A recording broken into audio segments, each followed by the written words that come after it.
I am Sheila, the She and SheRo. And I am Rana Renee, the Ro and SheRo. Welcome back. Thanks for tuning in. Today we are going to talk about...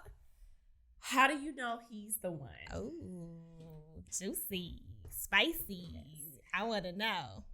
Well, for me, one of the main things that I look for is where my spirit is with everything. Amen. I have to have peace of mind in any sort of relationship, but especially a romantic relationship. I'm learning that when my spirit is not at peace and I don't have peace of mind in the relationship, it's not right. So that's like a top level requirement for me. I am going to have to agree with you wholeheartedly and say my gift of discernment has led me to identify things before they even come within clear view of me. So I'm like, oh, that's not even it. And I can see all the way down there. That's not going to work. Mm-hmm. It can look pretty in the packaging, but when I tell you I lean on whatever spirit I'm picking up, even if I can't identify it right at that moment, I know something is not right. Mm-hmm. And so I'm just, I'm going to do a soft pass on that. Like, nah, even if they approach or whatever. But I'm going to agree with you on that wholeheartedly. Yeah, and I'm going to have to do a hard pass at this stage of my life. Well, I did a few when I say passes. Soft pass, I mean, like, not be rude about it. But I'll be rude. No, I'm just kidding. Okay, so another thing I think is important to consider is, what are those things that you made a decision that you're not going to negotiate, that you absolutely need to have in order for you to have peace and be happy within the confines of this relationship? And I think it's important to not compromise that once you make that decision. I absolutely, in no shape or form, will tolerate liars. That's it. Like, I don't care about it being a white lie. Tell me an ugly lie, then tell me the ugly truth instead of a pretty lie. I'm the type of person, give it to me straight, give it to me raw, give it to me uncut, and let me process it and dissect it. But I will respect you and love you so much more if you just keep it 100 with me. Like, there's no reason to lie to me. One, because the God that I serve always tells me anything that is my business, and that is fact. So I usually say, don't play with me, because he don't play about me. Okay. So just be very open, be very transparent. It's been put to the test many, many times. I never have to look for it. I never have to snoop. No, it's crazy how things always come full circle for me, and they always come at the right time. So I don't really trip too much because I know that if I'm going into something with good intentions, the moment that I am maybe overlooking somebody's true intention, if they're, being manipulative, if they're lying or suppressing something that's really who they are, God always lets me know what's going on. Absolutely. And for me, you mentioned lying and you just added a few other things to the list. For me, it's really questionable character whatsoever. Mm-hmm. So, and I pay attention more so. I'm learning this as I get older, not just to how I'm treated, but how that person treats other people, especially people who they don't have anything to gain from. Yes. Because for me, it's like, if you want to be in a relationship with me, or if you want to pursue me, I hope that you would at least pretend to have pretty honorable character. Yeah, some decency about yourself. But how do you treat people who don't have, and you have nothing to gain from? The people, whether it's family members who are constantly coming to you for things and they don't really have anything to give in return, or if it's strangers on the street, like, how do you treat people? So for me, it's just, I have to have somebody with good character. Yeah. I'm not perfect, but I try to be a good person all the time, and I need to be with somebody who wants to do the same thing. Absolutely. And I think that character is really the only basis on to base whether or not the person that you're dealing with is even worthy to be in your presence.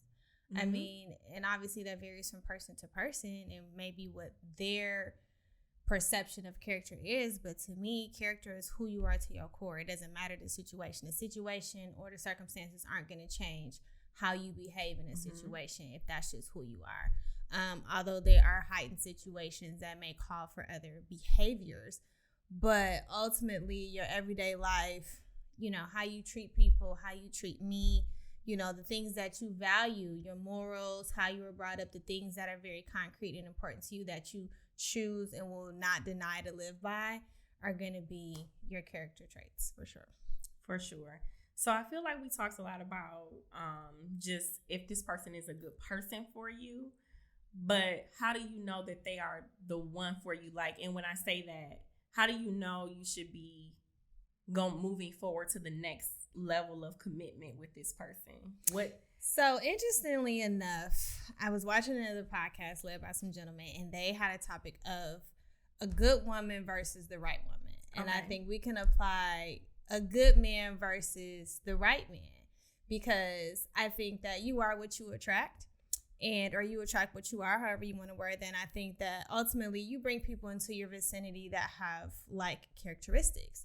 However, that might be good for you, but is that right for you? Mm-hmm. And I've learned as I've gotten older and in my dating life that I learned that some men bring things to the table that I didn't even know I needed. Mm-hmm. So because they can offer things that I didn't know that I needed, in addition to the things that I know I need or that I want, they become more of the right man as opposed to just a good man. Mm-hmm. Because I think that if you are a good woman and you have good wits about yourself and good decision making and discernment, that you pretty much end up with a good guy, you know. But is he the right guy just because he's the good guy?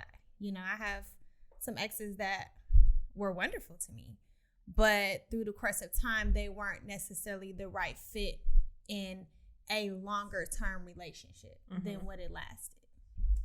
Yeah, absolutely makes sense. And to your point, I feel like I like to look at it as more of like a winding staircase type analogy, where it's like you don't always know if this person is meant for you for the, I'm gonna call it the long haul. Mm-hmm. You just know whether or not you are ready to take that next step with that person because it makes sense. So at some point you just keep moving forward and coming down the staircase, or at some point it's like you hit a turn and it's like, I can't go anymore. There's a roadblock. There's, you know, whatever's going on. And so we can't move forward. And so I think sometimes we get in our own way because we're trying to see what the end of the staircase looks like. And it's not, that's never the intention, because I think that people are always placed in our lives for a reason. Mm-hmm. And so even sometimes relationships, we learn who we are and what we like and what we want and who the one is supposed to be through the relationships that we have leading up to that. Mm-hmm. So we may say, like, if you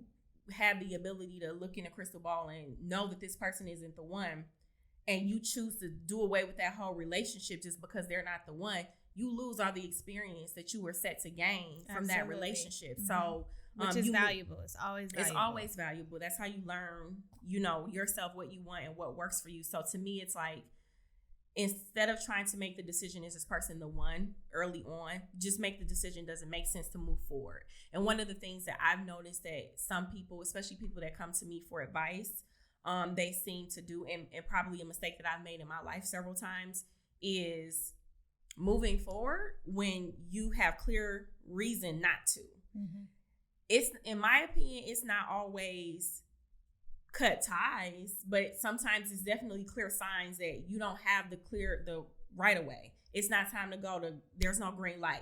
Stay where you're at until you know where to move, because it might be to move away versus moving forward. Mm-hmm. So we continue oftentimes to like continue to move forward in relationships just because it was no deal breakers on the table. Yeah. When we should have stayed where we were at with that person until the deal breaker came, because it's bound to come. Yeah. Because it's a lot harder to separate when you're here versus when you're here. Absolutely. So with that being said, I think it's important to not necessarily always focus on the end goal when it comes to relationships. Mm-hmm. I don't want to just say enjoy it for what it is, but take it for what it is. Take it for the experience and the learning. And like you like to say, just walk. Just walk. Yes. Just walk. Don't worry about what the finish line looks like, everything that's going to happen between where you are at that time and where the finish line is, but just embrace the journey for what it is, good, bad, and indifferent, and take it as a learning lesson and know that God has you regardless. You know, for me, it was more of a like not wanting to be vulnerable to a certain extent because I'm just like, you know, have my guard up, you know, and most people do in relationships just initially. But, you know, when you are so set on certain desires in your mind of what it is that you want and what you're looking for, that's, you focus on that as opposed to just focusing on the moment and focusing on what is it that I have to gain from this? How can I enjoy this? How can I embrace it? And it allows you to slow down. Slow down, not overthink things, not have high expectations or unrealistic expectations about things, because you're not focusing on the expectations. You're just focusing on, I like how this feels right now, or I don't like how this feels. Let me see if we can tweak some things and get back to a place to where this is beneficial or healthy for me and allows me to thrive. And then at the point that you see that there's nothing else to gain from it, or the value is lost, then it's okay to move on. But at least you have the feeling of, okay, well, I enjoy this about that relationship, or I enjoy that. And so I know now when I see that again, I can recognize it because I've already experienced it. So I have the wisdom gained from the experience from that. Absolutely. You know, I was having a conversation with a friend of mine, and we were talking about the one in some context or another. And we had this conversation where I was kind of trying to express, and I really still can't really articulate it the way I want to, but basically, sometimes we have this idea in our minds about what it is that we want or need from a relationship or from a significant other, but it's not really what we need. So one of the things that I like to pay attention to is, what value is this person adding to my life? Am I growing in this relationship? Am I my best self in this relationship? And that's another thing that I try to pay attention to when I'm trying to decide what I want, because it's easy for you to get comfortable in a relationship.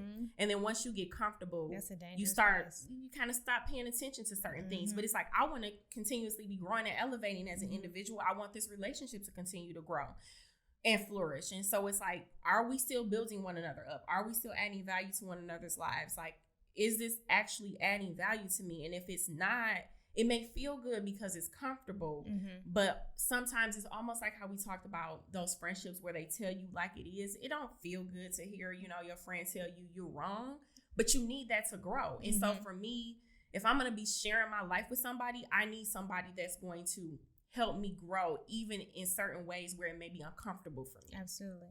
So I think that's it. Is that it?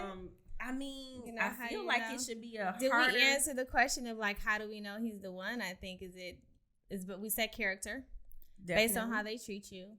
And do you guys have the same end goals? I think that's another thing that we need to talk about, because, you know, people's lives I've been in relationships where everything was great, and then something happened and my life went that way and his life went that way. And it was like, there was no love lost, but there was nothing either of us could do about the way that our life was turning in that moment. And it caused us to be separated, because otherwise it wasn't going to be feasible, you know? Okay. And so it was a different shift and a change, and it hurt, you know, on both ends. But, you know, it had to be what it was going to be. But I embraced the relationship for what it was. I enjoyed it thoroughly.